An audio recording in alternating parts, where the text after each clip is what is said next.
સમાચારમાં આગળ વાત કરીએ તો રાજકોટ જિલ્લામાં રેતી ખનન માફિયાઓને કારણે યુવાનો પરેશાન છે, પ્રતાડિત થઈ રહ્યા છે। રાજકોટ જિલ્લામાં રેતી ખનન માફિયાઓ જાણે કે યુવકોનો જીવ લેવા આતુર હોય તેવું લાગી રહ્યું છે। વાંકાનેરમાં કોઠી મહિકામાં 3 યુવકોએ આપઘાતનો પ્રયાસ કર્યો છે। ગેરકાયદે કબજો કરી ત્રાસ અપાતા અંતિમ પગલું ભર્યું હતું, જેના કારણે ગ્રામજનોમાં ભારોભાર રોષ છે। હોસ્પિટલમાં સારવાર સમયે એક 16 વર્ષીય યશ બાંભણિયાનું પણ મોત થયું છે। જમીન પર ગેરકાયદે કબજો કરી રેતી ખનન કરી રહ્યા હતા માફિયા, અને આ બાબતે હવે કલ્પેશ બાંભણિયા, વિશાલ બાંભણિયા સારવાર હેઠળ છે। એકનું મોત થઈ ચૂક્યું છે। 3 યુવકોએ આપઘાતનો પ્રયાસ કર્યો, જેમાંથી એકનું મોત થયું છે। મૃતકના પરિવારે મૃતદેહ સ્વીકારવાનો ઇનકાર કર્યો છે અને જવાબદાર સામે કાર્યવાહીની પરિવારજનોએ માંગ કરી છે।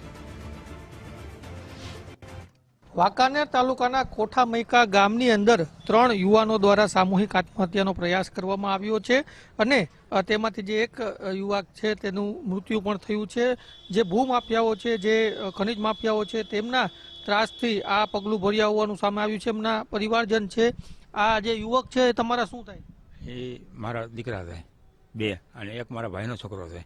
એક ફેલ થઈ ગયો છે, યશ કરીને નામ છે, અને 2 હજી સિરિયસ છે। શું કામ આ પગલું ભર્યું? કઈ રીતના પગલું? આ પગલું આજે 15 દિવસથી અમને ખનિજ માફિયા હેરાન કરતા હતા। ખનિજ માફિયા બરાબર, એક વિઠ્ઠલ મોતી, પછી ભરત વિઠ્ઠલ, પછી ગોબર નાનાભાઈ ભરવાડ છે, એના બાપાનું નામ નથી આવડતું બરાબર।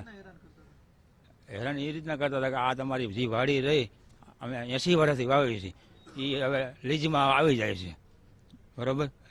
હજી આમાં નામ બાકી છે બીજા બરાબર। પછી જે લીજ વાળો છે ને, જમીન ઉપર એને કબજો કરીને લીજ ચાલુ કરી, લીજ ચાલુ કરવી છે, જમીન ઉપર કબજો કરીને એને રેતી ચાલવી છે આ ખનીજ માફિયા જે એટલે હેરાન કરવામાં 2-3 નામ આપ્યા, 2 નામ અને આ 3 અને એક આ હેરાન એવું કરતા હતા કે લોડર લઈને આવે બરાબર, માથાકૂટ લોડર લઈને ચાલુ થયા ને વાડી હોરા નીકળ્યા અને એ કે તમે ખાલી કરી નાખો બરાબર। મૃતદેહ નથી સ્વીકારવાના તમે ક્યાં સુધી નથી? શું માંગ છે તમારી? અમારી માંગ એ છે કે જ્યાં સુધી FR ન ફાડે અને જે તોમતદાર જે રહ્યા એને પકડે નહીં ત્યાં સુધી અમે મુદ્દે સુકવાડવાના નથી। આગેવાનો પણ છે સમાજના, એમની સાથે પણ વાત કરીશું। ઘટના સામે આવી છે, 3 યુવકોએ એક સાથે આત્મહત્યાનો પ્રયાસ કર્યો છે, એક યુવકનું મોત પણ થયું છે। કઈ રીતના જુઓ છો અને શું માંગ છે? ખરેખર તો બહુ જ દુઃખદ ઘટના કહેવાય, કેમ કે 2 દીકરા સિરિયસ છે અને એક દીકરો ડેડ થઈ ગયો છે। હવે જ્યારે 15 દિવસથી આ લોકોને હેરાનગતિ કરતા હતા ત્યારે અવારનવાર આ લોકોએ પોલીસને અધિકારીને અરજી પણ કરેલી, એ અરજીને ધ્યાનમાં ન લીધી અને કોઈ પણ કાર્યવાહી ન થઈ, એમના હિસાબે આજે અમારો દીકરો ગુમાવવાનો વારો આવ્યો છે। હવે દીકરો ગુમાવ્યા પછી પણ કાલનો આ બનાવ બન્યો છે, અત્યાર સુધીમાં પોલીસે આમની કાચી અરજી પણ સ્વીકારી નથી। હવે એ શું કારણે ઢીલાઈ છે એ પોલીસને ખબર હોઈ શકે। અને બીજા નંબરમાં કે અવારનવાર આવા વાંકાનેર વિસ્તારમાં બનાવ બને છે। આની પહેલાં પણ 1 વર્ષ પહેલાં એક ડમ્પરે એક્સિડન્ટ કરીને એક દીકરાએ જીવ ગુમાવ્યો, એમની પાછળ પણ કાંઈ પણ કાર્યવાહી ન થઈ।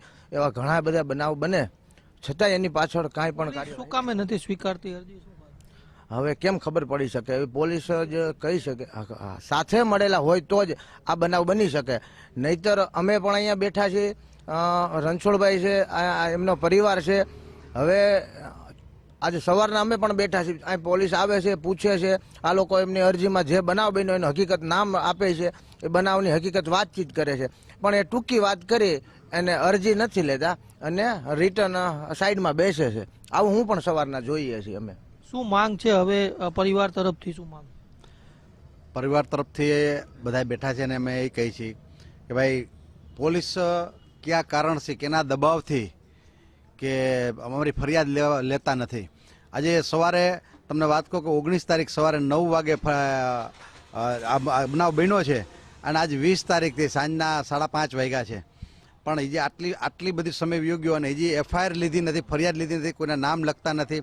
એને પણ કોઈ રાજકારણના નેતાઓનો દબાણ છે કે કોઈ આ દીકરા ગુમાવવાનો વારો આવ્યો છે. અરજી કરીને અધિકારીઓ જો એને અરજી કરીને અધિકારીઓ જો એની એક્શન કે જે એની કાર્યવાહી કરી હોત તો આજે અમારો જવાન દીકરો ગુમાવવો ન પડતો. હજી 2 દીકરાઓ સિરિયસ છે અને હવે અમારા આ તો એક મર્ડર જ કહેવાય. 3 મર્ડર થાય હમણાં એવી પરિસ્થિતિ થઈ જવાની. 3 પરિસ્થિતિ થાય તો હવે અમે કહીએ છીએ કે ભાઈ અમારી માંગ છે કે ભાઈ આનું 302 કલમ થવી જોઈએ. આનું મર્ડર જ કહેવાય છે. કારણ કે જે લોકો હતા એ અમારી વાડીમાં ગરી ગયા હતા. આ લોકોની વાડીમાં ગરી અને એને મારવાની વ્યવસ્થા કરી હતી. એટલે છોકરાઓ બીગને દવા પીધી છે.